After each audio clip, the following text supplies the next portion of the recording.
नमस्कार दोस्तों, मैं गुंजन पाठक आप सभी का बीएचयू स्टडी कैपिटल में स्वागत करता हूं। बीएचयू स्टडी एक ऑनलाइन लर्निंग प्लेटफॉर्म है जहां बीएचयू की तैयारी करवाई जाती है। अभी तक ऐसा ही होता था।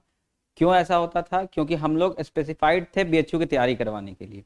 लेकिन और बीएचयू की तैयारी में जितने कोर्स हैं बीएचयू में, चाहे वो बीए के कोर्स हो, चाहे वो एमए के कोर्स हो, बीए या बीएससी, बीए के कोर्स कहना सही नहीं रहेगा, हम बोल सकते चाहे वो अंडर ग्रेजुएट के कोर्स हो या पोस्ट ग्रेजुएट के कोर्स हो। ठीक है, अंडर ग्रेजुएट के कोर्सेज में सारे कोर्सेज की तैयारी हम करवाते हैं। सारे कोर्सेज की तैयारी जैसे BA, BA arts and social science,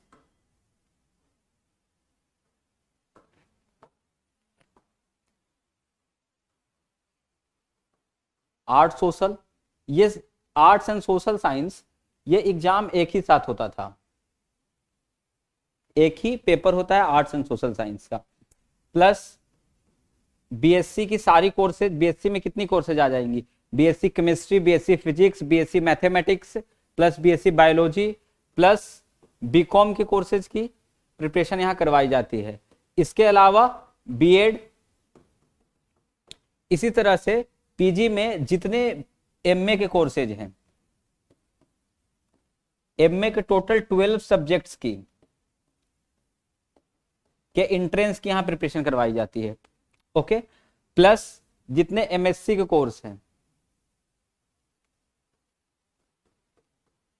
अभी एमएससी के बैच की अनाउंसमेंट तो हुई नहीं है, बट इसकी भी तैयारी बहुत जल्द शुरू होने वाली है। प्लस एमएड के लिए,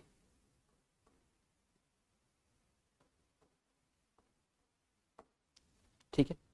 अभी तक ऐसा हो रहा था कि यूजी के लिए एग्जाम जो है हर यूनिवर्सिटीज अपना एग्जाम अपना लेती थी। बीए के लिए बीए यूईटी, बीएचयू का BHU UET undergraduate entrance test, इसके मीडियम से यूजी में अंडर ग्रेजुएट में बच्चों का एडमिशन होता था। बट अभी आप लोग देखेंगे कि गवर्नमेंट की जो न्यू गाइडलाइंस है या गवर्नमेंट का जो न्यू नोटिस है, उसमें जितने सेंट्रल यूनिवर्सिटीज हैं उनके लिए एक कॉमन एग्जाम यूजी एंट्रेंस के लिए, अंडर ग्रेजुएट में एडमिशन के लिए जितने सेंट्रल यूनिवर्सिटीज हैं,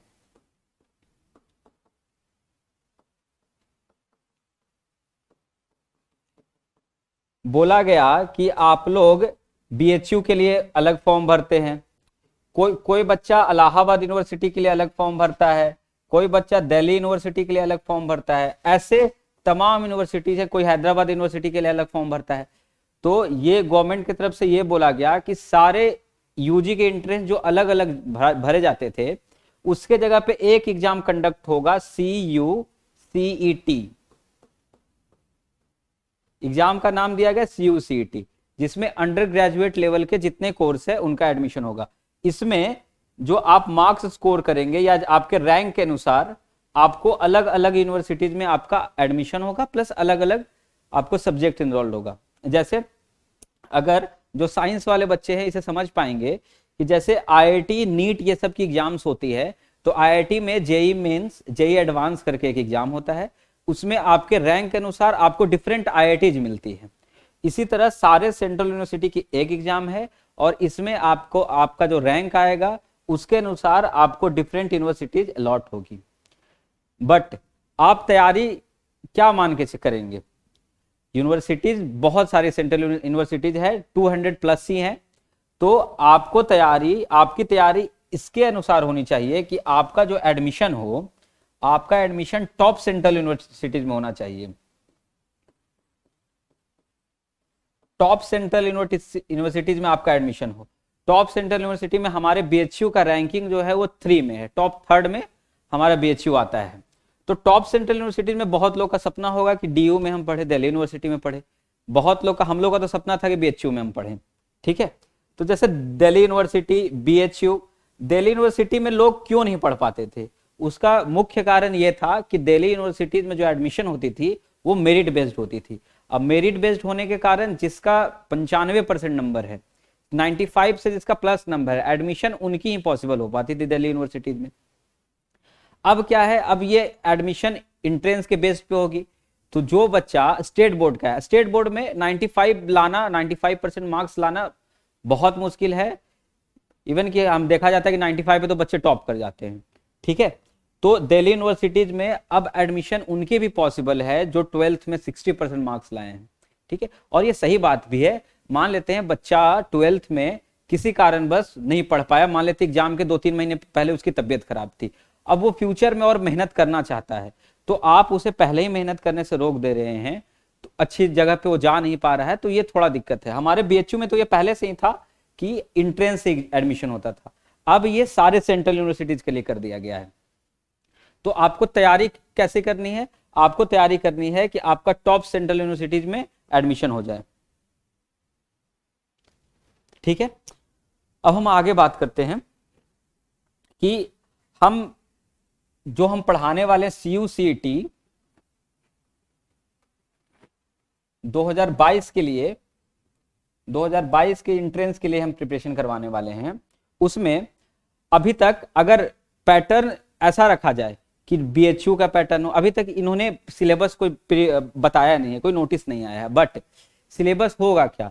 जैसे दिल्ली यूनिवर्सिटीज की देख लेते हैं, बीएचयू को देखें, इलाहाबाद यूनिवर्सिटी को देखें, ऐसे जेएनयू तमाम यूनिवर्सिटीज में इसी के थ्रू एडमिशन होगी। तो इन सब यूनिवर्सिटीज को अगर देखें तो सिलेबस तो एंट्रेंस का सेम ही होता था। जैसे एंट्रेंस में मैथ्स पूछा जाता है, रीजनिंग पूछा जाता है,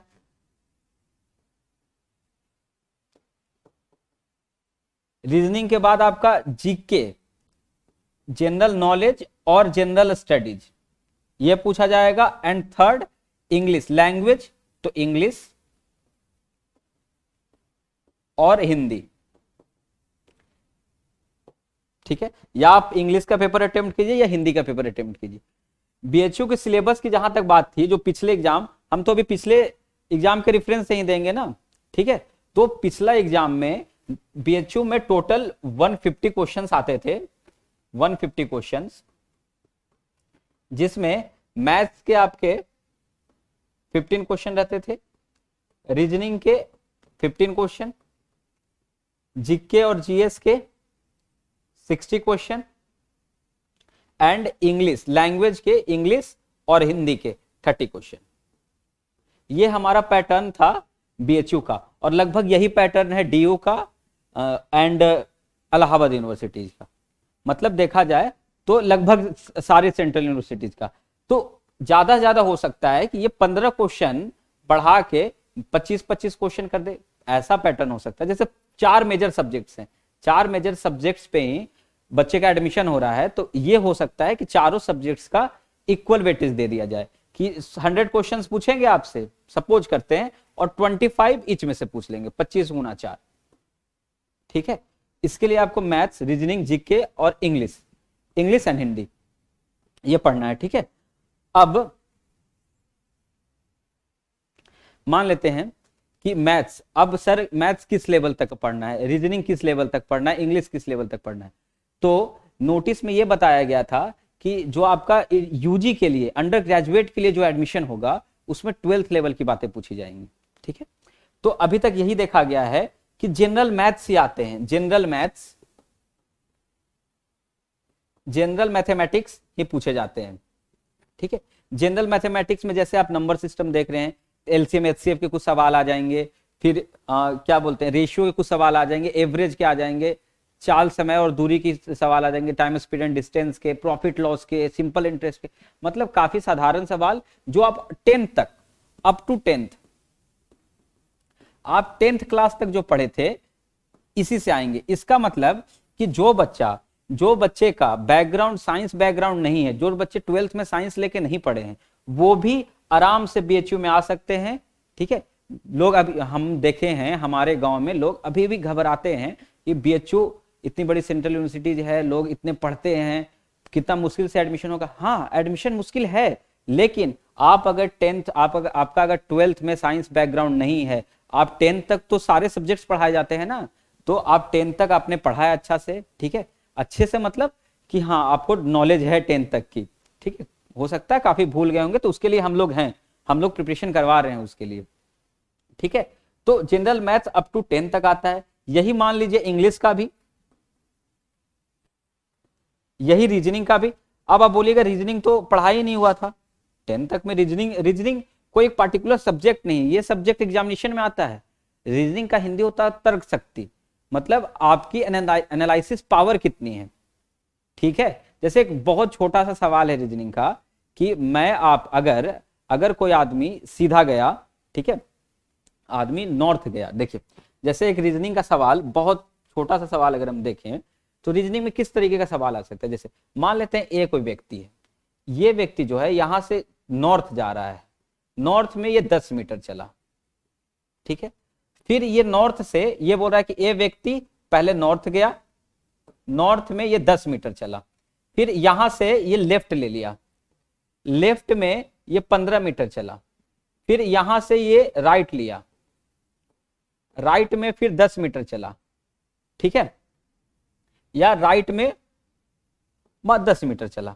तो आपसे पूछ रहा है कि वो ऐसा एकदम, ऐसा क्वेश्चंस काफी आप देखेंगे, आपसे सवाल ये करेगा कि वो स्टार्टिंग पॉइंट से, जहां से वो चलना शुरू किया था, स्टार्टिंग पॉइंट से उसकी डायरेक्शन आपको बतानी है। जनरली रीजनिंग में इस टाइप के क्वेश्चंस आते हैं जिनको डायरेक्शन, जिनका एक चैप्टर डेडिकेटेड है डायरेक्शन के नाम का, ठीक है। तो आपसे क्या कर रहा है कि एक आदमी नॉर्थ गया 10 मीटर। देखिए अगर हम मैप में पढ़ते हैं तो ऊपर की डायरेक्शन नॉर्थ, नीचे की डायरेक्शन साउथ, ये डायरेक्शन ईस्ट और ये डायरेक्शन वेस्ट होती है, इतना आपको पता है, और लेफ्ट राइट आपको पता ही, दाएं बाएं। तो पूरा एक आदमी नॉर्थ गया, अब वो लेफ्ट चल रहा है, तो लेफ्ट में वो 15 मीटर गया। देखिए लेफ्ट में ये आदमी 15 मीटर गया, तो यहां पर ये पहुंच गया, ये 15 मीटर लेफ्ट में गया।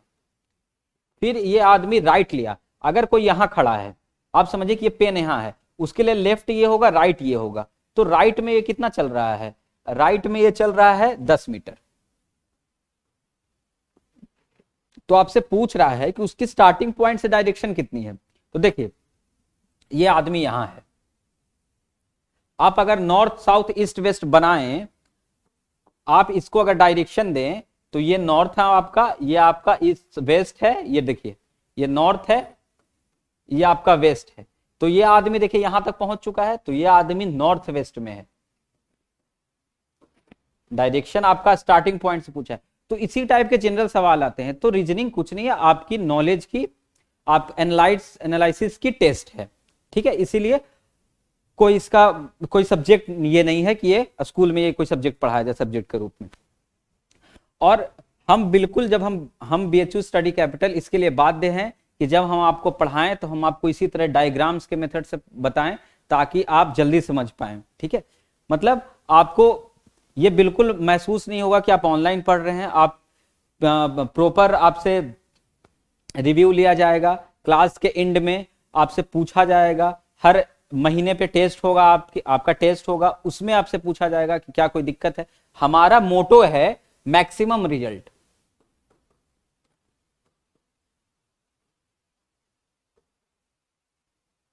मैक्सिमम रिजल्ट ही हमारा मोटो है, ठीक है। उसके लिए एक बच्चे को भी नहीं छोड़ा जाएगा। अगर क्लास में एक बच्चे को भी समझ में नहीं आता है, उसके लिए हम अलग से टाइम निकालेंगे उस सिंगल बच्चे को बताने के लिए, ठीक है। जैसे अब कहां पर हम थे, हम ये बात कर रहे थे कि ये मैथ्स पैटर्न हमने देख लिया, मैथ्स का, रीजनिंग का भी देख लिया, जीके जीएस में इसका कोई एक पैटर्न नहीं है। हम आपको पिछले साल का क्वेश्चन पेपर भी अभी हम दिखाएंगे, इसका कोई पैटर्न नहीं है। इसमें क्या है कि इसमें आपसे कुछ भी पूछा जा सकता है। तो इसमें हमारी टीम है, वो जितने प्रीवियस ईयर्स के बीएचयू के पेपर हैं, जितने इलाहाबाद यूनिवर्सिटी के पेपर हैं, जितने दिल्ली यूनिवर्सिटी के पेपर हैं, उसके बेसिस पे, और इस बार का पेपर एनटीए करवाया था, आपको पता होगा कि इस बार का पेपर एनटीए करवाया था, उसके बेसिस पे हमारी टीम अच्छे से अच्छा स्टडी मटेरियल तैयार करेगी। और प्लस कि हमारा जो टेस्ट सीरीज होगा उसमें से हर बार ऐसा हुआ है, बीएचयू के लिए ही बता रहे हैं कि इस बार जो हमारा टेस्ट सीरीज था, टेस्ट सीरीज में से इंग्लिश की बात करें, हिंदी की बात करें या मैथ्स की ही बात कर ले, जो भी सवाल आए हैं वो हमने जो टेस्ट सीरीज किया था बस उसी के पैटर्न पे थे, ठीक है। जिन्होंने हमारा टेस्ट सीरीज दिया था वो काफी अच्छा स्कोर किए हैं, ठीक है। And the last English and Hindi की बात करें, हाँ तो हम जीके एंड जीएस पे बात कर रहे थे ना, तो जीके एंड जीएस में हमारी स्टडी मटेरियल इनफ होगी, प्लस कि कुछ एडिशनल अगर मटेरियल्स हमको बताना होगा कि ये आप इस बुक से कर लीजिए, तो आपको उसकी भी चिंता नहीं करनी है। उस पार्टिकुलर बुक के पार्टिकुलर सेक्शन में हम आपको गाइड करेंगे कि आपको इस पार्टिकुलर सेक्शन से आपको ये चीज पढ़ना है, ठीक है। क्योंकि हमारी टीम जो है, हमारी टीम जो भी टीम है उसमें टॉपर्स ही हैं, टॉपर्स पढ़ा रहे हैं, जो यहाँ के बच्चे हैं, मैक्सिमम यहाँ के बच्चे हैं और टॉपर्स वो रह चुके हैं, जब उन्होंने एंट्रेंस दिया था वही पढ़ा रहे हैं। और प्लस कि यहाँ रहने के साथ यहाँ पढ़ते पढ़ते उनकी अनुभव इतनी हो गई है कि वो एनालाइज कर सकते हैं कि एग्जाम किस तरह के पैटर्न से क्वेश्चन आ रहे हैं और किस तरह के क्वेश्चन आगे निकट भविष्य में पूछे जाएंगे। इंग्लिश एंड हिंदी की बात करें तो इंग्लिश हिंदी मेजर बांटा गया है। इंग्लिश में क्या है, इंग्लिश में दो पोर्शन में अगर इंग्लिश को बांटे,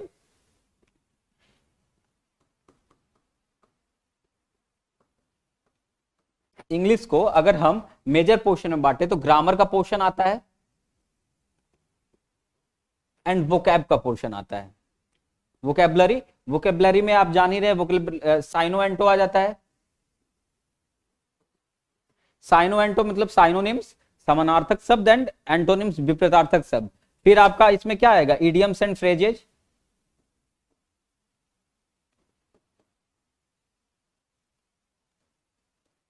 फिर वन वर्ड सब्स्टिट्यूशन, ठीक है। वन वर्ड सब्स्टिट्यूशन में ऐसा पूछा जा सकता है कि बताइए a man who believes in God, ठीक है, तो वो थेइस्ट है, आस्तिक, जो भगवान भरोसा रखते। तो इस टाइप की चीजें आपने बचपन से देखी होगी, तो वोकैबुलरी में इस टाइप की चीजें आती है, ठीक है। और ग्रामर में काफी ग्रामर्स के चैप्टर हैं, आई थिंक हम 15-16 चैप्टर्स हैं ग्रामर में। और अच्छी बात यह है कि हर चैप्टर के में जैसे ही एक पोर्शन खत्म होता है आपका, मान लेते हैं ग्रामर में एक चैप्टर स्टार्ट किया हम लोग नाउन, तो वो नाउन से रिलेटेड जितने क्वेश्चंस आए हैं प्रीवियस ईयर्स में, उस क्वेश्चन की सीट भी आपको मिलेगी, प्लस कि हमारा अलग क्वेश्चन बैंक होगा।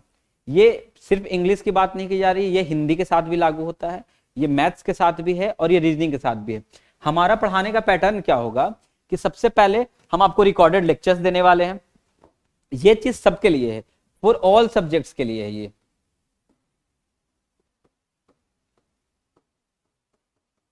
सबसे पहले हम आपको रिकॉर्डेड लेक्चर्स देने वाले हैं,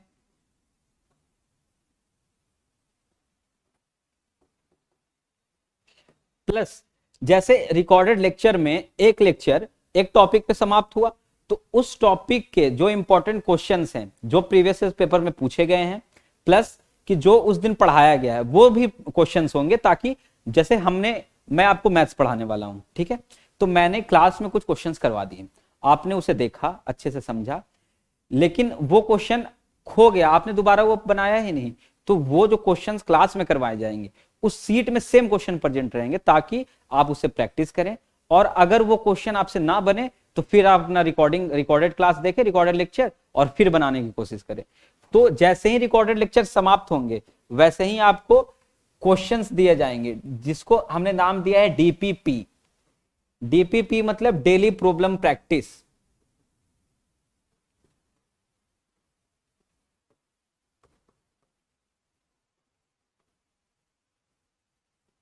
ठीक है। एंड सेकंड, जब रिकॉर्डेड लेक्चर्स खत्म हो जाएंगे तो एक चैप्टर में 4 लेक्चर्स 5 लेक्चर्स यही होंगे, ठीक है। तो जब चैप्टर वो एंड हो जाएगा, एंड ऑफ द चैप्टर में हम करेंगे क्या, अगर चैप्टर एंड होता है, एंड ऑफ चैप्टर में सबसे पहले उस पूरे चैप्टर का एक क्वेश्चन बैंक आपको प्रोवाइड किया जाएगा, जिसको आप प्रैक्टिस सीट भी बोलिए। एक आपको क्वेश्चन बैंक प्रोवाइड किया जाएगा। क्वेश्चन बैंक में प्रीवियस ईयर्स के पेपर होंगे, प्रीवियस ईयर्स क्वेश्चन होंगे, प्लस जो क्वेश्चंस पढ़ाए गए हैं क्लास में, ठीक है, उस टाइप के और क्वेश्चंस होंगे, ताकि आप प्रैक्टिस ज्यादा से ज्यादा कर सके। और कुछ एडवांस लेवल के हम जो ये क्वेश्चन बैंक बनाएंगे वो हम लेवल में बनाएंगे, लेवल 1, लेवल 2, लेवल 3, ठीक है। उसमें सबसे पहले आसान क्वेश्चन होंगे, फिर थोड़े मुश्किल, फिर काफी अच्छे लेवल के क्वेश्चन होंगे। और ये जो क्वेश्चन बैंक होगा ये 150 to 200 क्वेश्चंस का होगा हर चैप्टर का। क्वेश्चन बैंक 150 से लेकर 200 क्वेश्चंस उसमें होंगे, उसमें हर चैप्टर के क्वेश्चन होंगे। अब क्वेश्चन प्रैक्टिस सीट आपको मिल गई, क्वेश्चन बैंक या practice seat.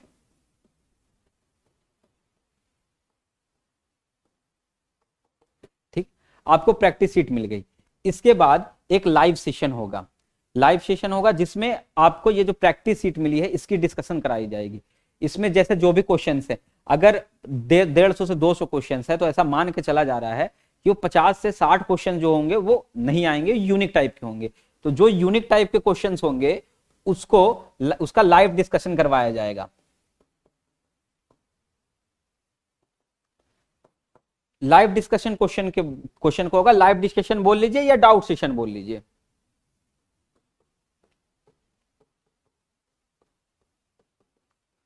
And end of chapter में सबसे लास्ट जो हमारा पेज होगा वो हमारा टेस्ट का होगा। ये that is second step and third step test. हर चैप्टर के एंड में टेस्ट लेना जरूरी है, ठीक है। जब तक ये टेस्ट नहीं होता हम नेक्स्ट चैप्टर शुरू नहीं करने वाले हैं। और टेस्ट के बाद इस टेस्ट का डिस्कशन,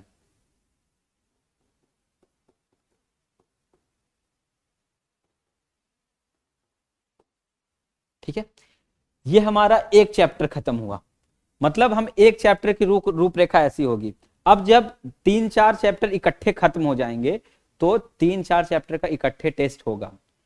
ये मान लेते हैं कि एक हफ्ते में हर टेस्ट आपका होने वाला है, 5-6 लेक्चर, ठीक है। एक हफ्ते में आपका एक चैप्टर भी खत्म हो जाएगा और टेस्ट भी आपका हो जाएगा। और महीने पे मान के चलिए महीने में 4 चैप्टर खत्म हो जाने वाले हैं और एक महीने पे आपका वो चारों चैप्टर का टेस्ट होगा, जिसमें चारों चैप्टर के कंबाइंड क्वेश्चंस होंगे, ठीक है। तो इसके बाद का स्टेप है 3+4, 3 और 4 चैप्टर्स के कंबाइंड टेस्ट होंगे।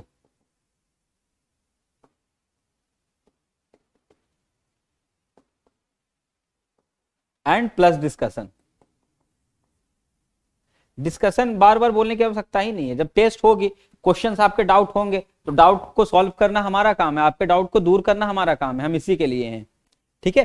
तो इस तरीके से आपको मैथ्स भी इसी तरीके से, मैं मैथ्स पढ़ाऊंगा बिल्कुल इसी तरीके से पढ़ाऊंगा, आपको रीजनिंग भी इसी तरीके से पढ़ाई जाएगी, ठीक है।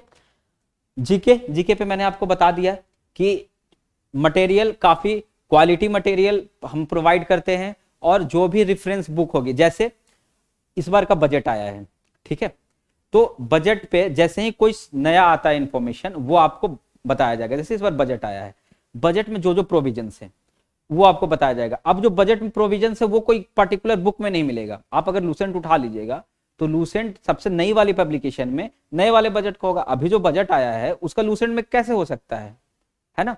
तो उस पे डिटेल वीडियो आपको, इस तरह के टॉपिक पे डिटेल वीडियो आपको पढ़ाई जाएगी। कोई भी नया इशू आ जाए, बजट हो, इकोनॉमिक सर्वे हो, अब इकोनॉमिक सर्वे नहीं पूछा जाता है, ये सब मतलब माना जा रहा है कि इकोनॉमिक सर्वे नहीं पूछा जाएगा, आज तक तो पूछा नहीं गया है। बट COCT हमारे लिए बिल्कुल अनजान है, हमें बिल्कुल नहीं पता है कि वो कहां से क्वेश्चन आ जाए। अगर हम बिल्कुल इस बेसिस पे तैयारी करें कि BHU में जो प्रीवियस पेपर आए हैं, इलाहाबाद यूनिवर्सिटी में जो आए हैं, DU में आए हैं, उसको हम कर लेते हैं, तो क्या आपको लगता है कि एग्जाम क्लियर हो जाएगा? मुझे ऐसा बिल्कुल नहीं लगता। मेरा मानना यही है कि अगर आपको एक रेस जितनी है 1500 मीटर की, तो आपकी तैयारी होनी चाहिए 2000 मीटर के लिए, तभी आप रेस जीत पाइएगा, मतलब अच्छा परफॉर्म कर पाइएगा, ठीक है। तो तैयारी लिमिटेड नहीं होनी चाहिए आपकी। आपको अगर दे दिया, अगर सिलेबस में दे दिया कि आपको क्वेश्चन पूछेगा नंबर सिस्टम से, नंबर सिस्टम से क्वेश्चन पूछेगा, इसका मतलब वो नंबर सिस्टम में कहीं से पूछ सकता है, ठीक है। वो प्री मेंशन रहता है कि क्या क्या आएगा, और जब इसका सिलेबस आएगा पूरे सिलेबस का एनालिसिस करवाएंगे हम, ठीक है। और बीच बीच में अगर हमें लगेगा कि इस टाइप के क्वेश्चंस आ सकते हैं तो एक एक क्वेश्चंस की भी हम वीडियो लाएंगे, ठीक है। एक क्वेश्चन की वीडियो, 2 क्वेश्चन की वीडियो, जैसे भी हो आपको आपका एग्जाम क्लियर करवाना ही है।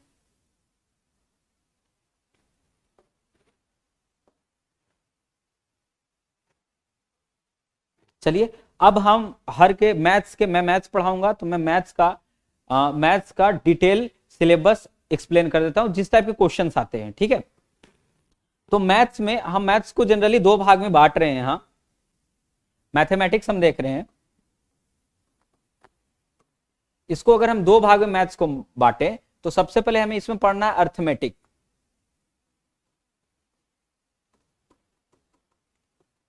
ठीक है। अर्थमेटिक अंगणित, अंगणित में आपको पढ़ना होगा सबसे पहले नंबर सिस्टम। मैं आपको जो पढ़ा रहा हूं, पढ़ाने वाला हूं, वो मैं बता रहा हूं, number system. Second LCM and HCF.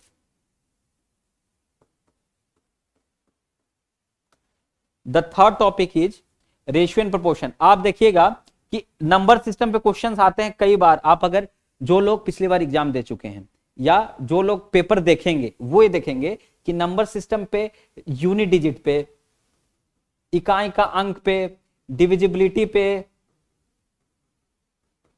अगर नंबर सिस्टम से क्वेश्चन आएंगे तो यूनिट डिजिट, डिविजिबिलिटी, ये सब हॉट टॉपिक्स हैं, इससे क्वेश्चन जरूर पूछता है एग्जामिनर। एलसीएम एंड एचसीएफ पे हमेशा आपको क्वेश्चन देखने को मिल जाएगा, इरिस्पेक्टिव ऑफ, मतलब कोई भी एग्जाम हो, ठीक है। ऐसा नहीं बीएचयू के एग्जाम में ही पहले, अब तो हम कंबाइंड ही पढ़ने वाले हैं। तो जो देखिए सोचिए अगर कंबाइंड है तो उसको अच्छे लेवल का जीके पूछना है, इंग्लिश पूछना है, मैथ्स पूछना है, क्योंकि कंपटीशन बहुत टफ हो गया है आपका। आप सोचिए कि कंपटीशन कितना टफ हो गया है। आप अगर ये सोचिएगा, कुछ बच्चे ऐसा भी सोच रहे होंगे कि भाई बीएचयू, जो यहाँ लड़के हैं जो पढ़ने में तेज है उनका बीएचयू में हो जाता था, अब वो दिल्ली यूनिवर्सिटी में एडमिशन करवा ले।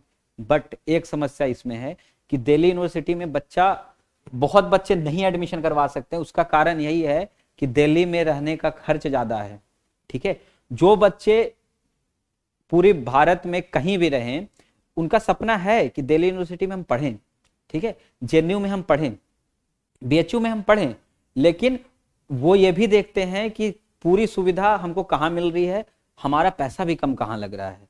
बीएचयू जो है, बीएचयू एक तो थर्ड रैंक पे है, यहां की फी बहुत कम है, यहां का इंफ्रास्ट्रक्चर, लाइब्रेरी, ये सब बहुत अच्छी है,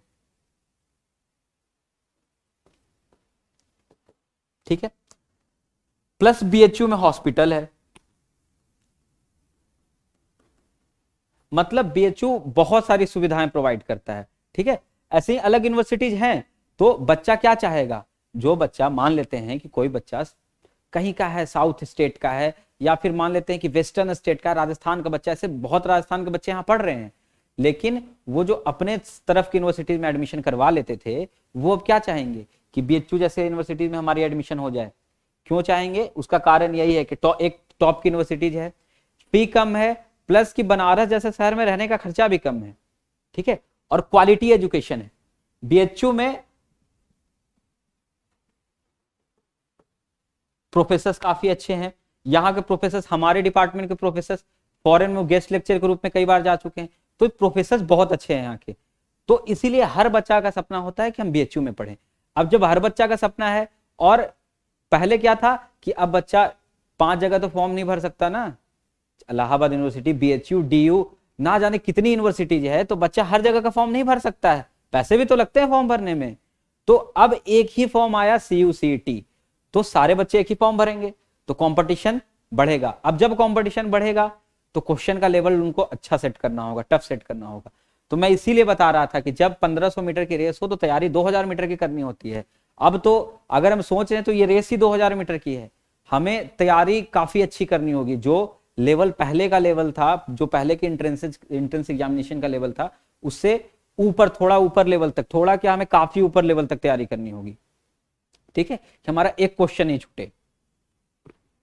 और मैथ्स में मैं आपको मैथ्स पढ़ाने वाला हूं, तो मैथ्स में जितने क्वेश्चंस आएंगे, मैथ्स में अगर 30 क्वेश्चन, 25 क्वेश्चंस मैथ्स में आएंगे, तो 25 में से 25 क्वेश्चंस हमारे क्लास में पढ़ाए हुए होंगे।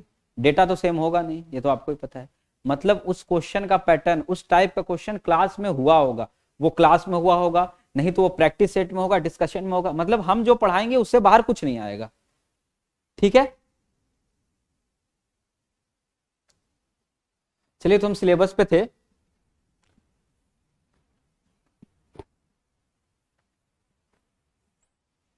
And the third one is ratio and proportion.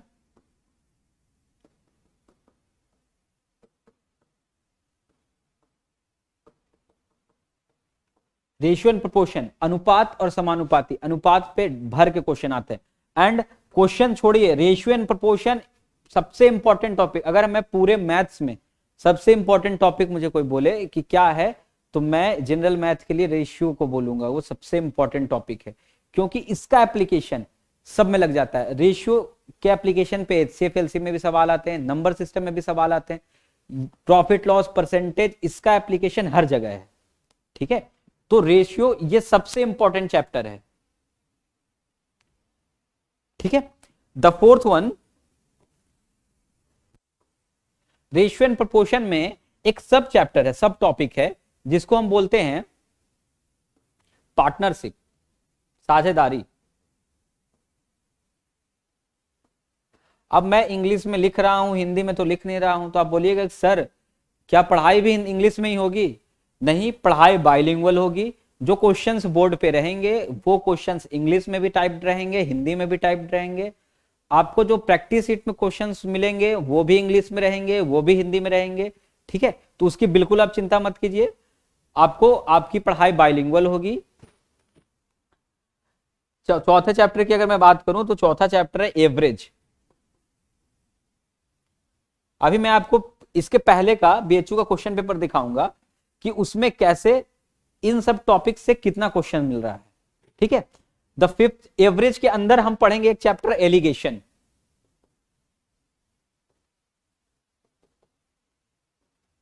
पांचवा चैप्टर हम पढ़ेंगे परसेंटेज, प्रतिशत। ठीक है, the sixth one, profit and loss.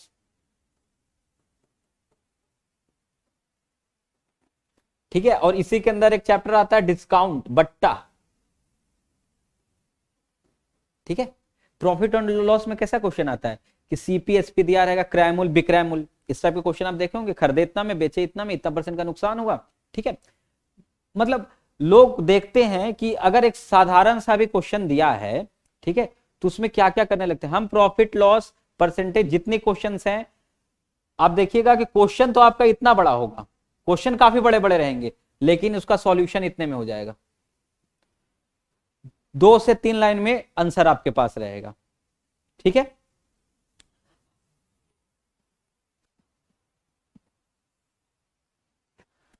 हम 6 चैप्टर हो गया। 7 चैप्टर की बात करें, हमारा simple interest and compound interest, और इन दोनों में एक आता है इंस्टॉलमेंट। अभी तक इससे क्वेश्चन नहीं पूछा गया है। इंस्टॉलमेंट मतलब ईएमआई जिसको आप बोलते हैं। ठीक है, हर महीना मान लेते हैं कि कोई ब्याज पे पैसा लिया, जनरली यही हम देखते हैं कि हमने 1 लाख रुपए ब्याज पे ले लिए, हमने 1 लाख रुपए की गाड़ी निकाल ली। ठीक है, और हमने 30,000 रुपए डाउन पेमेंट दे दिए। डाउन पेमेंट समझ रहे होंगे, पहली किस्त। तो इंस्टॉलमेंट किस्त, हम किस्त के सवाल भी करेंगे। उसके बाद 36 महीने के लिए दे दिया गया, इंटरेस्ट रेट 10% है, तो हर महीना हमको कितना पैसा देना पड़ेगा कि 36 महीने में हमारा पूरा ब्याज क्लियर हो जाए। तो इस टाइप के क्वेश्चन अभी तक तो आए नहीं है। ठीक है, लेकिन हम इस टाइप के क्वेश्चन भी सॉल्व करेंगे, क्योंकि हमें पता नहीं है कि ये क्या क्वेश्चन पूछते। अगर उसके सिलेबस में बोला गया है कि चक्रवृद्धि ब्याज से क्वेश्चन आएंगे, तो हमें चक्रवृद्धि ब्याज, कंपाउंड इंटरेस्ट के हर टाइप के सवाल करना आना चाहिए। ठीक है, the 9th chapter is time and work, समय और काम। समय और काम, इस टाइप के क्वेश्चन समय और काम में कि 5 व्यक्ति एक काम को, जैसे ए बी, एक काम को ए 5 दिन में कर रहा है, बी 10 दिन में कर रहा है, तो ए बी मिलकर कितना दिन में कर रहे हैं? ए 5 दिन में कर रहा है, बी 10 दिन में कर रहा है, ए 2 दिन किया चला गया, तो बी आ गया करने, तो बी कितना दिन में करेगा? इस टाइप के क्वेश्चंस आप लोग देखे होंगे। तो इस टाइप के क्वेश्चंस टाइम एंड वर्क में डील होते हैं। और टाइम एंड वर्क में एक सब टॉपिक है पाइप एंड सिस्टर्न, जिसको नल का प्रश्न के नाम से आप लोग जानते होंगे, पाइप एंड सिस्टर्न। ठीक है, the 10th chapter is time, speed and distance, समय, चाल और दूरी।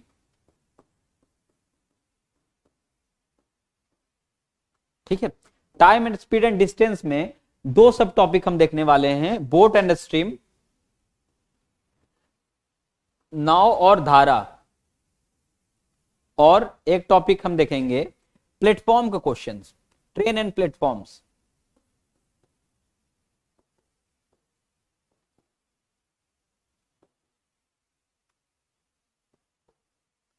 ठीक है, ये हमारा इतने टॉपिक्स हम देखने वाले हैं अर्थमेटिक में, अंकगणित में। ठीक है, अब अर्थमेटिक के बाद दूसरा पार्ट आएगा। ठीक है, क्वेश्चंस तो इस टाइप के भी देखे गए। तो अर्थमेटिक के पार्ट बाद हम अगर बांटे तो हम मैथ्स को बांटे हैं एडवांस में।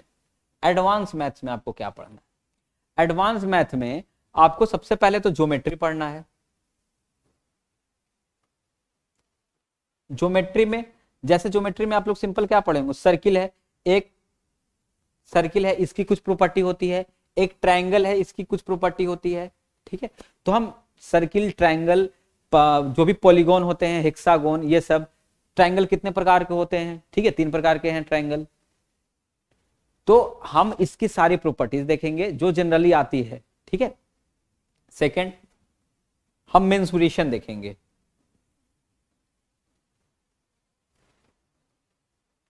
मेंसुरेशन में इसको हम 2 पार्ट में बांटते हैं मेंसुरेशन को, एक 2D और एक 3D। 2D जो पन्ने पे आ जाए, एक पन्ने पे आ जाए, और 3D मतलब जो हवा में रहे।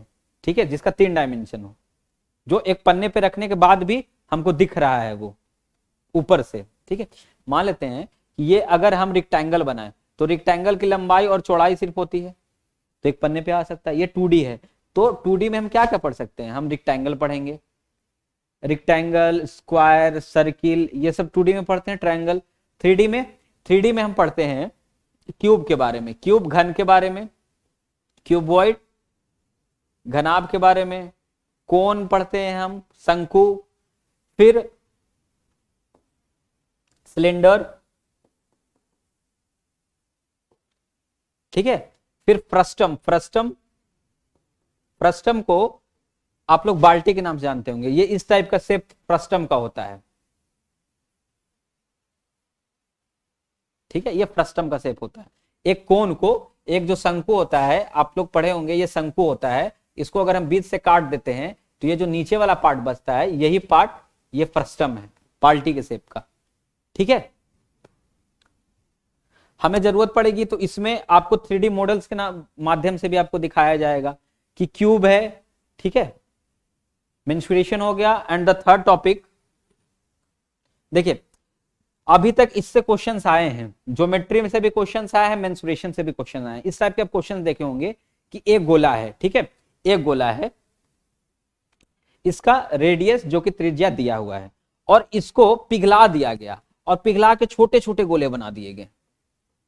ठीक है, और इसका भी रेडियस दे दिया गया। तो आपसे पूछेगा कि इसको पिघला के इस टाइप के कितने गोले बनाए जा सकते हैं? तो इस टाइप के क्वेश्चन मेंसुरेशन में आपने देखा होगा, तो इस टाइप के क्वेश्चन हम करने वाले हैं। ठीक है, आगे हम अगर बढ़ें तो अभी तक ट्रिगोनोमेट्री नहीं पूछा है।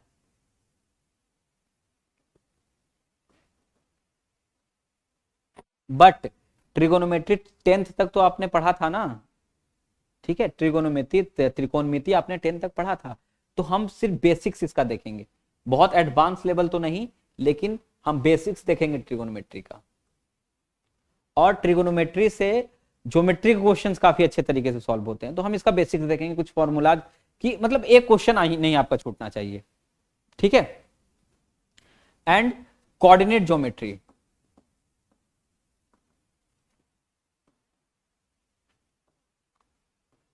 इसका भी हम बेसिक्स ही देखने वाले हैं।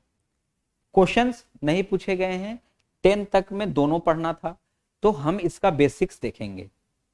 ठीक है, मतलब उतना हम सफिशिएंट देख लेंगे कि अगर क्वेश्चन इस पे आए तो आप करके आएंगे वो क्वेश्चन। ठीक है, एंड अलजेब्रा, अलजेब्रा भी हम पढ़ेंगे। ठीक है, तो ये 5 टॉपिक जो हैं ये एडवांस मैथ्स के टॉपिक हैं, इसको हम पढ़ेंगे। और ये अर्थमेटिक के टॉपिक्स, टोटल 10 टॉपिक है अर्थमेटिक के, वो पढ़ेंगे। अब इसके अलावा क्वेश्चंस कैसे आते हैं? इसके अलावा जो जनरल टॉपिक्स हैं, जनरल टॉपिक जैसे square, square and square root, आपको बहुत सारे ट्रिक मिल गए होंगे कि भाई स्क्वायर रूट कैसे निकालते हैं, स्क्वायर कैसे निकालते हैं, बहुत ट्रिक्स हैं। ठीक है, हम वो ट्रिक्स भी जानेंगे और एक्चुअल मेथड भी जानेंगे। ट्रिक्स काम नहीं आते हैं एग्जाम में। एक चीज आप ध्यान लीजिए, अगर बेसिक्स नहीं पता है, ट्रिक्स क्या है? ट्रिक कुछ नहीं है, ट्रिक है कि अगर आप स्टेप को स्किप कर दी, स्किप द स्टेप,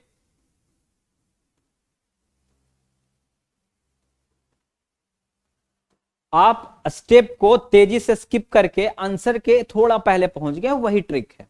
तो मैं आपको पहले डिटेल पढ़ाऊंगा। मेरा पढ़ाने का यही अप्रोच रहेगा कि पहले मैं आपको जो प्रोसेस से बनाना सिखाऊंगा, उसके बाद जिसको आपको आप सो कॉल्ड ट्रिक बोलते हैं, मैं ट्रिक से भी आपको बताऊंगा कि जल्दी कैसे क्वेश्चंस बनाते हैं। हम ट्रिक शब्द का यूज ना करके हम क्वेश्चंस को जल्दी बनाने का यूज करेंगे कि हम इसको जल्दी कैसे हम आंसर तक पहुंच सकते हैं, और ट्रिक वही है। ठीक है, वी आर नॉट मैजिशियन, हम जादूगर नहीं है जो ट्रिक दिखाएंगे। ठीक है, ट्रिक फैसिनेट करता है, और पढ़ाई में कोई ट्रिक नहीं है। आपको मेहनत, आप ऐसे तमाम वीडियो देखे होंगे, 2 घंटे में आप इतना, मतलब ये 2 घंटे में आप ये चैप्टर खत्म कर दीजिए। आपको इस टाइप के वीडियोज भी मिल जाएंगे कि आप 5 मिनट की वीडियो है, ये देखिए, आप इसको देखने के बाद बहुत पढ़ने लगेंगे, दिन में आप 12 घंटे पढ़ लेंगे। ये पॉसिबल नहीं है इस टाइप की चीजें। ठीक है, वो सब ट्रिक काम नहीं आती है। तो ट्रिक जो है, हम ट्रिक बिल्कुल देखेंगे, लेकिन हम ट्रिक किसके रेफरेंस में देखेंगे? हम जो बेसिक्स देखेंगे, हमारा जो रूट है, रूट काम आता है। ट्रिक्स आप एग्जाम में भूल जाइए, कोई दिक्कत नहीं है।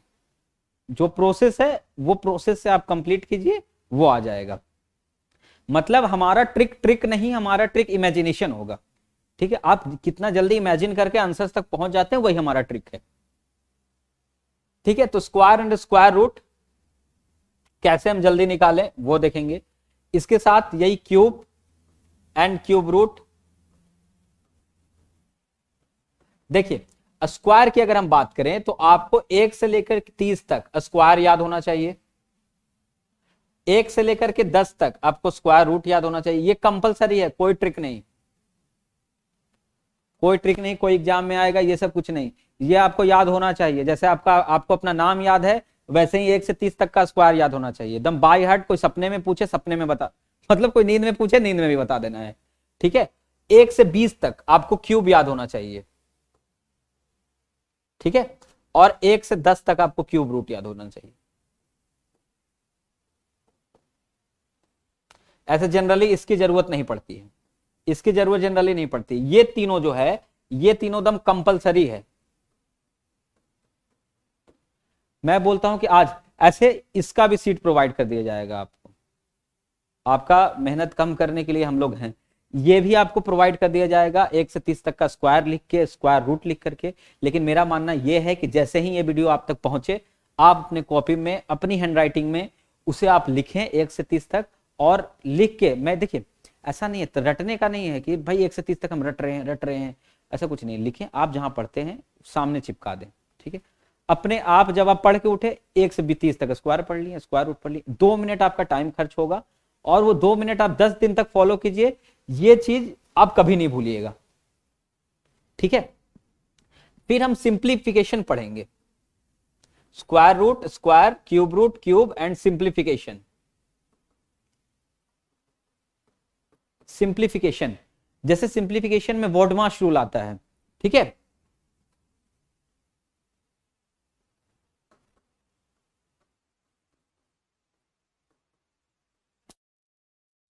वॉडमार्श रूल पे काफी क्वेश्चंस आते हैं, और भी तमाम तरीके के सिंप्लीफिकेशन है, वो भी हम पढ़ने वाले हैं। ठीक है, फिर एक बहुत इंपॉर्टेंट चैप्टर है इंडिसेज एंड सर्ड्स, घातांक और करनी। जनरली इस पे देखे गए हैं कि इस पे हर साल इससे क्वेश्चंस आते हैं, इंडिसेज एंड सर्ड्स पे। ये चैप्टर काफी इंपॉर्टेंट है, ये भी स्टार बना लीजिए इस चैप्टर को। ठीक है, उसके बाद हम क्या करने वाले हैं, हम आपको क्वेश्चन जल्दी कैसे करना है वो तो बताएंगे, प्लस कि गुना कैसे जल्दी करें, भाग कैसे जल्दी करें। मतलब आपको ऑप्शन एलिमिनेशन का तरीका भी सिखाया जाएगा, जिस क्वेश्चन में हो सके हर क्वेश्चन में ऑप्शन आप एलिमिनेट करके आंसर नहीं पता कर सकते हैं। या फिर अगर हम इसको बोले तो आपको फास्ट कैलकुलेशन सिखाया जाएगा।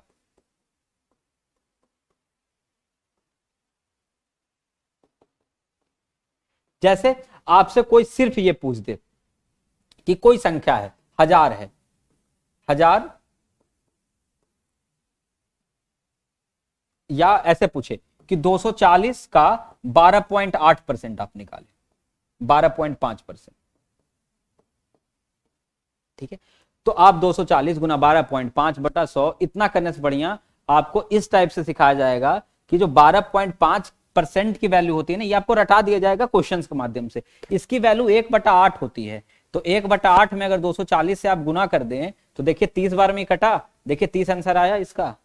ठीक है, इस टाइप के, ये कोई शॉर्ट ट्रिक नहीं है, आपको इसको ये लिखना ये शॉर्ट ट्रिक है नहीं।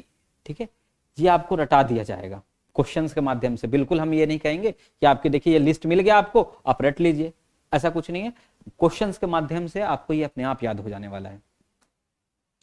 ठीक है, तो हम फास्ट कैलकुलेशन सीखेंगे, प्लस की जरूरत पड़ने पे जरूरत पड़ेगी। ठीक है, और हम आपको अलग से वैदिक मैथ की क्लास देंगे।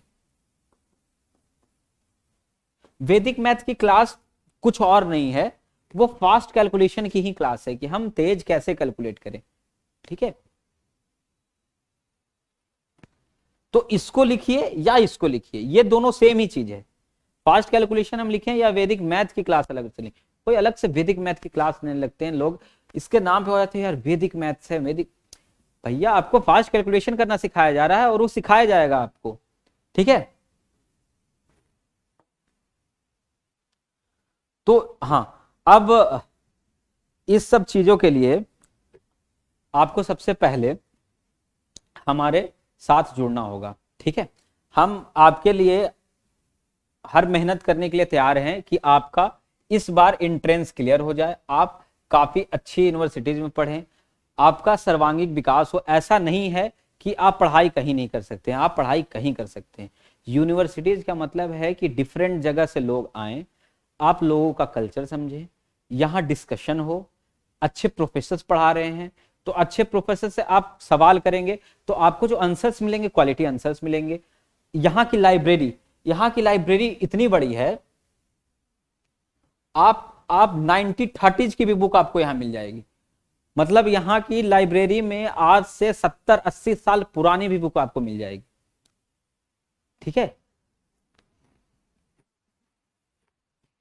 आपका हर तरह का, इसके लिए हम काफी मेहनत करने वाले हैं और हम चाहते हैं कि आप, हमारा ये BHU स्टडी कैपिटल नाम का ऐप है, जिनको इनरोल्ड होना है कोर्स में वो इस ऐप को डाउनलोड करें गूगल प्ले स्टोर से।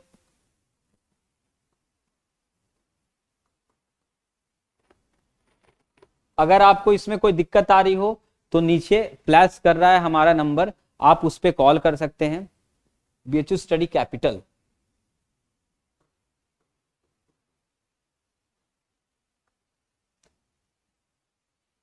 ठीक है, हमारा मोटो है कि हम आपको बेस्ट देना चाहते हैं और हमारा ये भी मोटो है कि हम मैक्सिमम रिजल्ट देना चाहते हैं। इसमें हमारा भी स्वार्थ है, बिल्कुल हमारा स्वार्थ है। ठीक है, आपकी अच्छा रिजल्ट हो, आप अपने भाइयों को बताइएगा। ठीक है, और लोग हमारे साथ जुड़ेंगे। भाई ये हम अपने लिए भी कर रहे हैं, आपका फायदा तो है, साथ में हमारा फायदा भी है। ठीक है, तो हमने आपको क्या बताया, हम कैसे प्रिपरेशन करवाने वाले हैं, ये हमने यूजी के लिए बताया। जो लोग पीजी में जुड़ना चाहते हैं उसके लिए एक सेशन हो चुका है, यूट्यूब पे डला होगा वो सेशन, 1 घंटे की सेशन थी। पीजी के लिए हमारे पास टोटल 12 कोर्सेज में टीचर हैं। ठीक है, हमारे पास 12 कोर्सेज में पीजी के लिए टीचर हैं। और यूजी, अभी जो मैंने आपको बताया, जो यूजी के BA arts and social science के लिए था, जो भी सिलेबस मैंने समझाया वो BA arts and social science के लिए था। ठीक है, बट मैंने जो पैटर्न आपको बताया कि हमारी क्लासेज कैसे होंगे, हम पहले रिकॉर्डेड लेक्चर देंगे, क्या हमने बताया कि पहले रिकॉर्डेड लेक्चर मिलेगी, फिर डेली प्रॉब्लम प्रैक्टिस मिलेगा, फिर क्वेश्चन बैंक मिलेगी, प्रीवियस क्वेश्चन के डिस्कशन होंगे, डाउट सेशन होगा, टेस्ट का डिस्कशन होगा। ये हर क्लास में होगा, चाहे वो एमए के क्लास हो, चाहे वो बीए के क्लास हो, बीकॉम के हो, बीएससी के हो, वो कोई भी सब्जेक्ट के हो, रिस्पेक्टिव ऑफ द सब्जेक्ट, ये फैसिलिटीज बीएचयू स्टडी कैपिटल आपको प्रोवाइड करने जा रहा है। ठीक है, इसी के साथ मैं ये सेशन समाप्त करता हूं। ठीक है, आशा करता हूं कि आप सब स्वस्थ होंगे और खूब मेहनत कीजिए आप लोग। ठीक है, क्योंकि मेहनत का कोई विकल्प नहीं है। आप अगर अभी मेहनत से पीछे भागेंगे, अगर आप अभी मेहनत नहीं करेंगे, तो आपको भविष्य में मेहनत करनी होगी। ठीक है, मेहनत या तो आज कर लीजिए। आज अगर आप मेहनत करते हैं, आपको बहुत कम मेहनत लगने वाली। जैसे आप अगर अच्छी यूनिवर्सिटी में एडमिशन के लिए बहुत मेहनत कर लिए, ठीक है, आपकी एडमिशन हो गई, फिर आपको उतनी मेहनत नहीं लगने वाली है जितनी और जगह लगती है, क्योंकि यहाँ इंफ्रास्ट्रक्चर फैसिलिटीज काफ़ी ज़्यादा है जो आपकी मेहनत को रिड्यूस करेगा। लाइब्रेरी आपको एक अच्छा इन्वायरमेंट प्रोवाइड करेगी।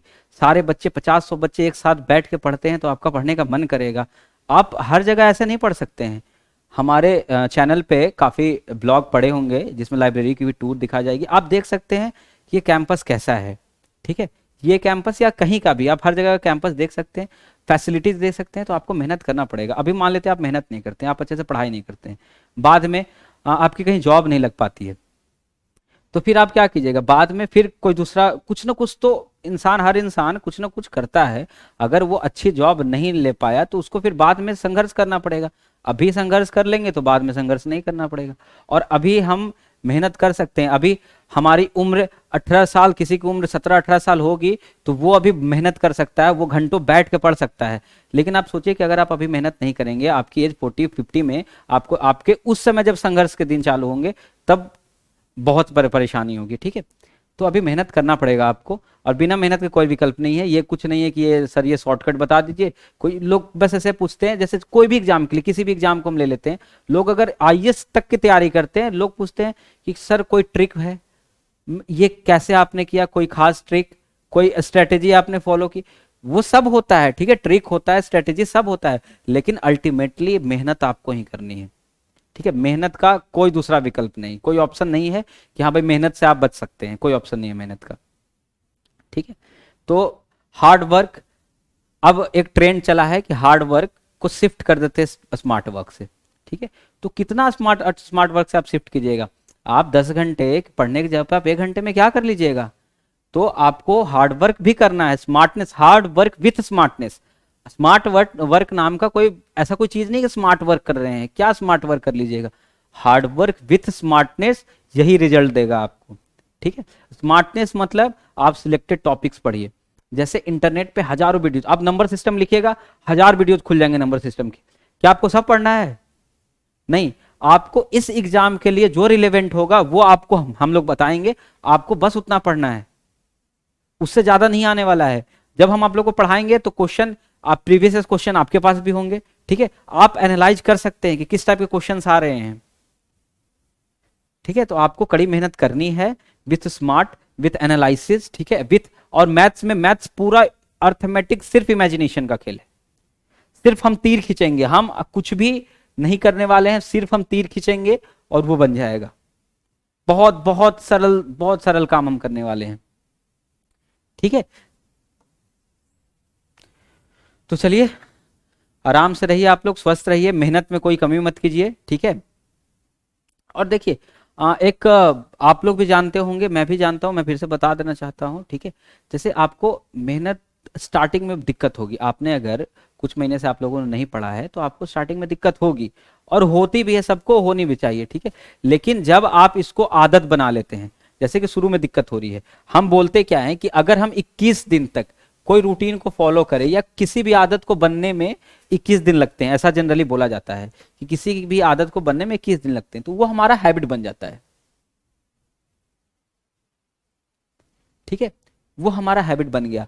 अगर हम, ये 21 डे रूल कहलाता है, अगर हम इस चीज को 50 दिन तक फॉलो कर लें, ठीक है, मतलब जो हमारी आदत है उसको हम कंटिन्यू कर ले 50 दिन तक, ये इन 21 दिनों में आपको बहुत दिक्कत होने वाली है कि आपका मन इधर उधर कहेगा, दोस्त बुला रहा है, जैसे आपके पढ़ने का टाइम है, आपका दोस्त फोन कर दिया, आप चले गए, लेकिन जब आप सेम रूटीन 50-60 दिन तक फॉलो करेंगे ना, तो आपको उसकी इतनी जबरदस्त आदत हो जाएगी कि फिर आपको लगा जैसे हम कहीं घूम रहे हैं, आपको लगा ये चीज छूट रहा है हमारा, ये चीज छूट रहा है, ऐसा मतलब कुछ खोया खोया सा महसूस होगा कि अरे आज नहीं, पढ़ाई नहीं हुई, ये वो, मतलब बिना पढ़े आपका मन नहीं लगेगा। इस पेज में क्या था कि आपको पढ़ाई में मन डेवलप करना था, कि पढ़ाई में मन कैसे लगाएं, हम कैसे हम पढ़ें, क्योंकि अगर आपको कोई चीज नहीं आ रही, मैथ्स बना रहे हैं आपसे, मैथ्स बन नहीं रहा है, दिन में 5 मैथ्स बन रहे हैं, आप डिमोटिवेट हो गए कि भैया मैथ्स तो बन नहीं रहा है हमसे, ये मेरा नहीं हो पाएगा, ऐसा कुछ नहीं है, आपको अंत तक बने रहना है। हारा वही जो लड़ा नहीं, अगर आप लड़ रहे हैं अंत तक, तो फिर आपको जीतने से कोई नहीं रोक सकता, ठीक है। और अगर 50 दिन तक आप रूटीन को फॉलो कर लेना, तो आपकी दिनचर्या में शामिल हो जाती है। जैसे हम भूख लगता है तो खाते हैं, ठीक है, बस वैसे ही दिनचर्या में शामिल हो जाएगी। आपको सुबह उठना है, सुबह लोग उठते हैं जिनकी दिनचर्या है, आप घर में लोगों को देखते होंगे कि जिनकी हैबिट है 5 बजे उठने की, वो अगर उनको आप 1 बजे 2 बजे भी सुला दीजिए, वो 5 बजे उठ जाएंगे। तो वो हैबिट इतनी लंबे दिन तक फॉलो हुआ है कि वो उनकी रूटीन में शामिल हो गई है, दिनचर्या में शामिल हो गई, ठीक है। हाँ, एक बात और मैं आपको बताना चाह रहा था, एक बात छूट गई थी, आपको डेली करंट अफेयर्स की भी क्लास दी जाएगी। डेली करंट अफेयर्स के आई थिंक 15 to 20 क्वेश्चन, या फिर हम बोल सकते हैं 10 क्वेश्चन से 15 क्वेश्चन जो इंपॉर्टेंट क्वेश्चन होंगे, 10 से 15 जो इंपॉर्टेंट करंट अफेयर्स के क्वेश्चंस डेली होंगे, वो डेली आपको करंट अफेयर्स पढ़ाया जाएगा। प्लस कि आपको मंथली जैसे कि ये 10 से 15 क्वेश्चंस, तो जो दिन, हर दिन की जो इंपॉर्टेंट इवेंट है वो पढ़ा दिया गया। पूरे मंथ में आपके क्वेश्चंस कितने हो जाएंगे? 300 से लेके 450 क्वेश्चंस हो जाएंगे। संडे को ऑफ रहेगा तो मतलब लगभग 300 क्वेश्चंस हो जाएंगे। तो वो 300 क्वेश्चंस में से जो टॉप 100 क्वेश्चंस होंगे ना, जो एग्जाम के पॉइंट ऑफ व्यू से बहुत इंपॉर्टेंट होने वाले हैं, वो आपको महीने में एक लेक्चर होगा और वो आपको मंथली पढ़ाया जाएगा, ठीक है। और एग्जाम के अंत में फिर आपको पढ़ाया जाएगा, एग्जाम के अंत में, कि एग्जाम के पॉइंट ऑफ व्यू से सबसे ज्यादा रिलेवेंट कौन है, ठीक है। मतलब बेसिकली आपका इसका रिवीजन ये होगा और इसका रिवीजन एग्जाम से पहले होगा,